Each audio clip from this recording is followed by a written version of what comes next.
Bonjour à tous. Le Covid fait son grand retour et par la porte de la corruption, avec une première enquête au niveau mondial sur ce sujet par un gouvernement et par des révélations complètement explosives, des milliers de pages nouvelles qui sortent en Allemagne et qui créent un tremblement de terre là-bas. Évidemment, on veut la même chose en France, mais ça nous apprend déjà beaucoup de choses sur la situation française. Vous allez voir, c'est pas très différent. Alors, est-ce pour cela qu'on nous sort bizarrement dans tous les médias, là, c'est un expert de Hong Kong, Fauci, hongkongais, qui nous annonce quelque chose de terrible pour masquer tout ça? Oui, je pense. Je me demandais pourquoi on nous parlait de cet expert de Hong Kong, je crois avoir compris. Je vais vous parler de tout ça, c'est très concret. Il y a beaucoup de choses très intéressantes dans notre combat pour la vérité et la justice dans cette vidéo. Merci de la partager. Merci pour ça de vous abonner à cette chaîne YouTube par un petit clic en dessous. Vous êtes nombreux à le faire. C'est un petit clic gratuit pour vous. Vous êtes abonné à la chaîne. Plus vous êtes abonné, plus la vidéo circule. Et je vous en remercie. N'oubliez pas, nos assises de la souveraineté. Il y a un monde fou. On vient de dépasser les 1000 inscrits. L'inscription, c'est un lien sous la vidéo en description. Dès maintenant, que vous soyez adhérent ou non adhérent des Patriotes, c'est ouvert à tous. Regardez la liste des intervenants, il y en aura d'autres. C'est extraordinaire, très très grosse journée. On lance le bloc souverainiste, on ouvre les cahiers de projet. Ça va être des tableaux, des interventions. Enfin, une journée mémorable, historique, 14 septembre. Arras, inscription sous la vidéo en description. Je vous attends dès maintenant, tardez plus parce que ça part vite. Et par ailleurs, alors notre direct, il sera cette fois-ci un samedi, non pas vendredi parce qu'il y a la cérémonie d'ouverture le vendredi soir. Donc on va faire ça samedi 27 juillet, 19h, même heure. Voilà, soyez là. Je prends toutes vos questions en direct. Notez-le bien, faites savoir. Cette fois, c'est samedi, 19h, samedi 27 juillet sur cette chaîne, notre grand direct d'actualité et de toutes vos questions. Bien entendu, n'oubliez pas notre pétition nationale contre toutes les restrictions de liberté sous la vidéo en description. Bien sûr, je vous attends, patriotes. J'ai plus que jamais besoin de vous. Nous sommes un mouvement qui est attaqué par un système. Nous sommes un mouvement complètement indépendant, qui n'a pas un centime de financement public de l'État, pas un centime des banques, rien, qui est indépendant, qui est de résistance, qui est anti-oligarchique, mais qui peut s'en sortir que s'il a beaucoup d'adhérents, de réadhérents, donateurs au mouvement. Tout ça, c'est défiscalisé en plus de vos impôts. Profitez-en. Tous les liens, c'est les 2 premiers liens sous la vidéo en description pour adhérer, réadhérer et donner au mouvement.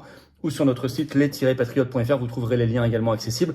J'en reparle tout à l'heure. Allez, on y va, parce que là, c'est quand même la folie. Le grand retour du Covid, mais par des biais très intéressants. On va partir tout de suite sur la corruption. Alors, au Royaume-Uni. Et même la corruption Covid sous enquête au Royaume-Uni, on nous avait dit que c'était complotiste de parler de corruption, de corrompus. Manifestement pas tant que ça. Le Parisien consacre un article ce 22 juillet, le titre Royaume-Uni, le nouveau gouvernement veut enquêter sur la corruption pendant le Covid. Corruption, entre guillemets, c'est leur terme. Enfin, on a envie de dire. Alors, explication, je vais vous lire le début de l'article, vous allez comprendre. S'exprimant devant la Chambre des communes, la ministre des Finances, donc Rachel Reeves, a affirmé avoir commencé la procédure pour nommer un commissaire chargé de la corruption pendant la pandémie du Covid-19 pour récupérer ce qui est dû à la population britannique. Rendez l'argent. Cet argent, je cite, aujourd'hui dans les mains de fraudeurs, appartient à nos services publics. Nous voulons que cet argent leur revienne, a-t-elle insisté.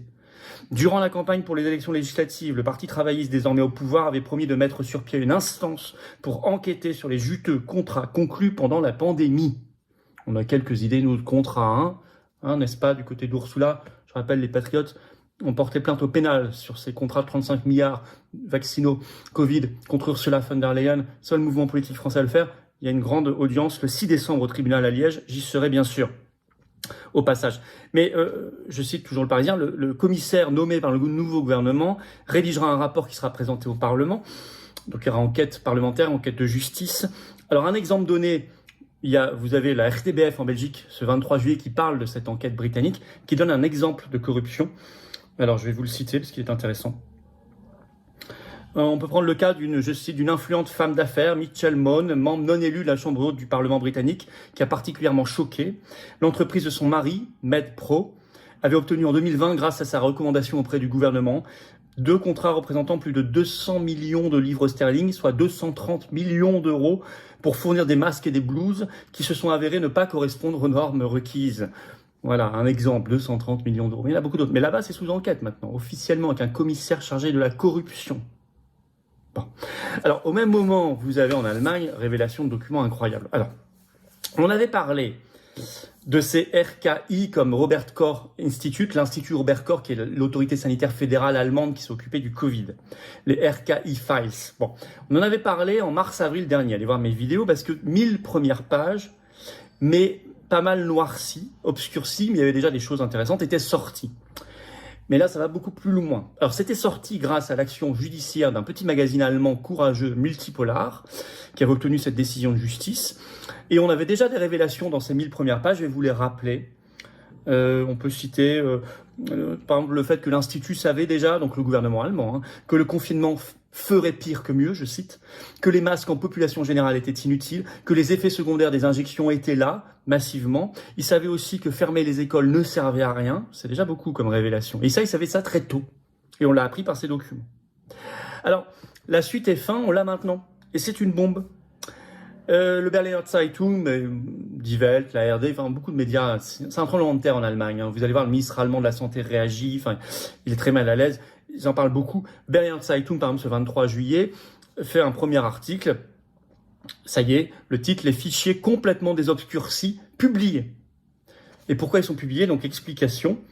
Un lanceur d'alerte de l'Institut Robert Koch en avait apparemment assez d'attendre. La personne a donné les données complètes à une journaliste berlinoise. Cela met fin aux conjectures.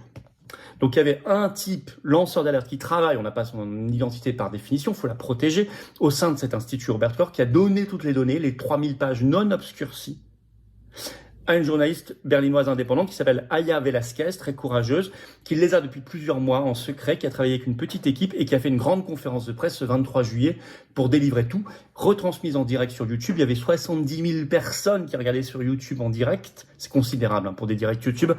Et là, ça va jusque fin 2023 et c'est plus de 4000 pages maintenant. Avec des nouveautés. Alors, le Berliner Zeitung en parle dans un deuxième article ce 23 juillet.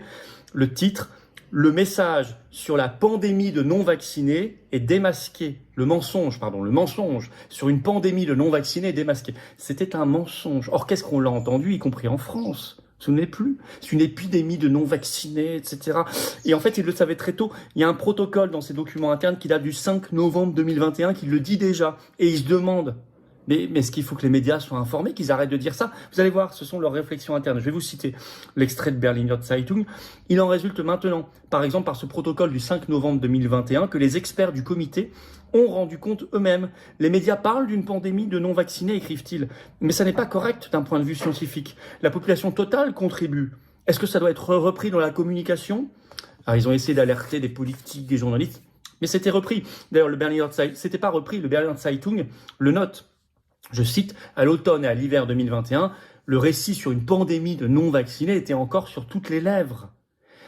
Et on parlait même, rappelle le journal, de tyrannie des non-vaccinés. Il rappelle que encore fin 2022, plus d'un an plus tard, Frank Ulrich Montgomery, qui est le chef de l'Association médicale mondiale, sur le média allemand ARD, parlait encore de tyrannie des non-vaccinés. Et Berliner Zeitung écrit, certains y croient encore, et c'est vrai. Ils croient encore aujourd'hui. Certains croient encore que c'était une épidémie de non-vaccinés. On leur a tellement mis ce mensonge dans le crâne. Or, ils disent, c'est pas simplement un mot. C'est pas une petite chose. Ça a des conséquences. Écrit Berliner Zeitung sur une deuxième dose, une troisième dose, une obligation vaccinale pour certaines professions. Ils parlent des militaires notamment, sur le pass sanitaire, le pass vaccinal, etc. Tout était fondé sur ce mensonge. Qui est démasqué. Alors, un autre mensonge qui apparaît dans ces 3000 pages, c'est sur les enfants, et c'est très grave, où là, on apprend que très très tôt, dès janvier 2020, donc au tout début, ils savaient que ça n'était pas dangereux pour les enfants. Je vais vous citer un extrait du Berliner Zeitung. On a lu dans les nouveaux fichiers que le RKI, donc Robert Koch Institut, savait déjà en janvier 2020 que le Covid ne représentait guère de danger pour les enfants, même moins que pour les maladies respiratoires habituelles, et qu'ils avaient néanmoins été très affectés par les fermetures d'écoles, les masques obligatoires, les injections, contrairement en partie aux recommandations qui étaient faites par ce Robert Koch Institut pour protéger les autres. C'est un processus unique dans l'histoire de la médecine, écrit Berliner Zeitung. C'est un processus unique dans l'histoire de la médecine, un tel mensonge. Et là, on parle d'enfants. C'est gravissime. Par ailleurs, on apprend je cite, il connaissait déjà les graves effets secondaires de l'AstraZeneca très vite. Vous savez qu'il y a des gros procès actuellement sur l'AstraZeneca, notamment au Royaume-Uni, avec des grosses indemnisations, des condamnations. Et alors, devant toutes ces révélations, et d'autres vont arriver, il y en a d'autres qui arrivent déjà. Le ministre de la Santé, qui est toujours le même en Allemagne, Karl Lauterbach, a réagi sur son compte X, très agacé, vous allez voir, je vais vous citer son tweet de réaction. Le RKI avait de toute façon l'intention, avec mon consentement, de publier tous ces fichiers d'état-major de la crise Covid. Maintenant, cela s'est fait sans que les droits des tiers, y compris des employés, aient été protégés au préalable, parce que c'est pas biffé, leurs noms sont pas biffés. Il n'y a toujours rien à cacher. Donc on le sent agacé. Il dit de toute façon, j'avais prévu de publier. Bah oui, mais il fallait le faire. Les mois passés, il se passait rien. Donc c'est facile de dire j'avais prévu de le faire, il fallait le faire. Heureusement que ce lanceur d'alerte et cette journaliste indépendante, eux l'ont fait, vraiment. Alors il dit mais il n'y a toujours rien à cacher. Hein. Ben si, manifestement.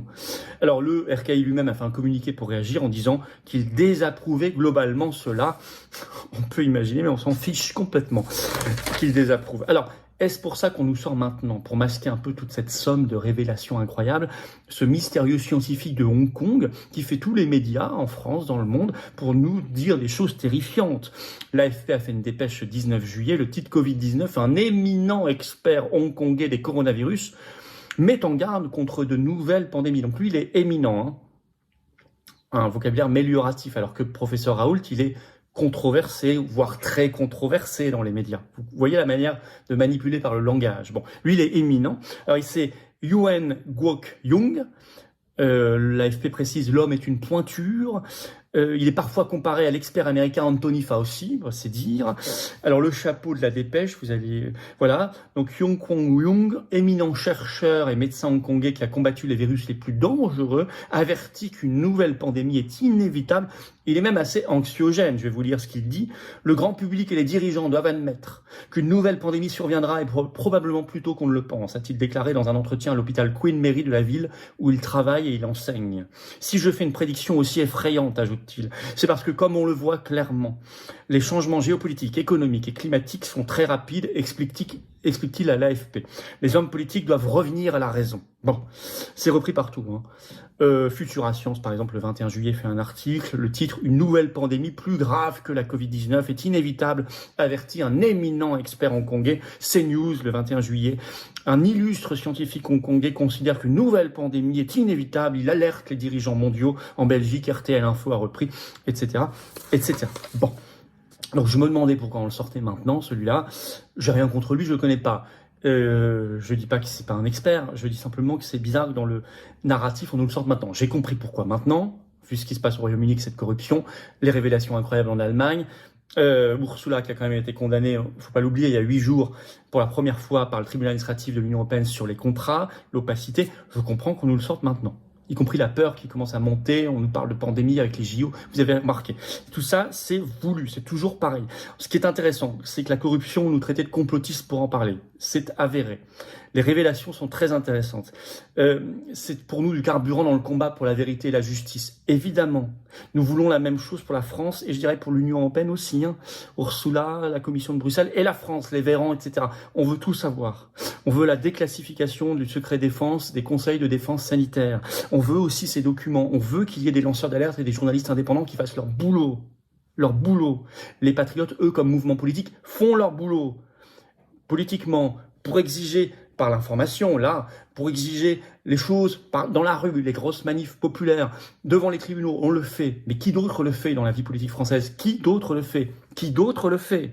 Et avec constance depuis des mois et des années. Et le fera dans les semaines, les mois et les années qui viennent. Si vous êtes là, si vous nous soutenez, personne d'autre. Alors on continuera et on accélérera. Et tout ça, nous, on le prend comme de bonnes nouvelles et du carburant. Voilà. Dont il faut s'inspirer pour dessiller les yeux des Français. Merci de partager la vidéo, c'est particulièrement important pour cela de vous abonner à cette chaîne YouTube par un petit clic en dessous sur le bouton s'abonner. C'est un clic gratuit pour vous et ça aide énormément la diffusion des vidéos si vous êtes abonné plutôt que pas abonné à la chaîne ou réabonné si YouTube vous avez un jour désabonné. Ça peut arriver, vérifiez. Je vous en remercie par avance. Notre direct c'est samedi cette fois-ci, pas vendredi, 19h. Samedi 27 juillet sur cette chaîne. Gros direct, soyez là. On pourra comme ça commenter le début des JO aussi, puis tout le reste. Trump, Kamala Harris, l'Union européenne, très important tout ça, C8, tout ça. On va parler de tout ça, bien sûr. Et puis, inscrivez-vous aux Assises de la Souveraineté, samedi 14 septembre à Arras. Inscrivez-vous, faites du covoiturage, il y a des trains pas chers. Lien sous la vidéo en description. Important de s'inscrire, que vous soyez adhérent ou non adhérent, c'est ouvert à tous. Faites-le dès maintenant, ça part très très vite. Très grosse journée, allez voir le programme, les intervenants, ça s'affine, ça s'ajoute chaque jour. Je vous attends, patriotes. Voilà. J'ai vraiment besoin de vous. Je vous le dis, hein, la carte de vérité et de justice, elle est là. Hein. C'est la carte orange. La carte orange d'adhérents ou de réadhérents aux Patriotes, si vous n'êtes plus à jour, à vous de vérifier. Vous pouvez être donateur du mouvement pour nous aider à faire les assises de la souveraineté qui vont coûter fort cher, mais je crois très utiles et historiques. Mais on n'a pas un centime d'aide publique, pas un centime d'aide des banques, mais on fait. Et on fera encore. Et on ira devant les tribunaux, mais ça coûte cher. Et on fera les manifs, mais ça coûte cher. Et on fera le tour de France des universités d'éducation populaire, mais ça coûte cher. Mais on le fait. Parce que sinon, personne d'autre ne le fait. Si vous êtes là. Si vous êtes là. Adhérents, réadhérents, rejoignez le plus grand mouvement souverainiste de France, c'est de défense des libertés, de loin. C'est beau de se battre pour des valeurs, mais j'ai besoin de vous. Et si vous êtes là, on déplace ensemble des montagnes. Et on réalise l'impossible. Unis, on est invincible. Seul, on ne peut pas faire grand-chose. Je vous assure que vous ne le regretterez pas. Je vous attends, adhérents, réadhérents dès aujourd'hui. Pour le faire, adhérer, c'est le premier lien sous la vidéo en description. Ce lien est également en commentaire épinglé, une petite fiche sur l'écran maintenant. Dans quelques secondes, un lien sur l'écran. Faire un don au mouvement, c'est le deuxième lien sous la vidéo en description. Tous les liens sont sur notre site, bien sûr, les-patriotes.fr par ailleurs. Tout est défiscalisé aux 2/3 de vos impôts. Vous mettez 100 €, ça enlève 67 € de vos impôts. Vous mettez 1000 €, ça enlève 666 €. Vous mettez, je sais pas, 6 €, ça enlève 4 €, etc. Vous avez compris. Bravo aux donateurs, aux réadhérents, bienvenue aux nouveaux adhérents patriotes. Vive la France!